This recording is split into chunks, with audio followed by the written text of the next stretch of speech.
Alo. Jean-Claude Van Damme. Kardeş salam melekim. Komendant kardeşti. Kardeş sizin adınız da oldu. Бежать.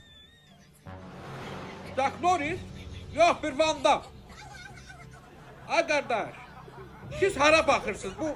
Bloka niye bakmırsınız bu binalara? И Ричард Маркан. Ay neter yani o. Şimdi gelip Актрис benim Мария kapımın Эстерхаз, altına Лесли sıçıp. Боем и Рэнди Чепмен. Serserişe getirdim. Paralel Eğim Craig değdi o Van andıra. Barton, Sürüştüm getim komşum kapısına değdi. Rejissör Роберт Ay Марк. kardeş.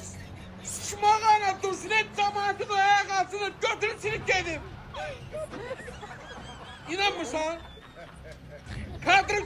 Kadr koyun bak. Bak. Gördün. Ben sıçmışam zamanında ben sıçmışam. O şimdi gelip o neter girip o bloka. Ay o burada sıçma olan kilo yarım ne yemiş o? Evet.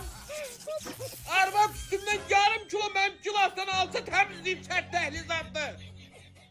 Vay. Yer tapırdın sıçma. Vereceğim sizi benim mekemeye. Cındır. Tezim kalktı. Arabada tezim öl. Allah.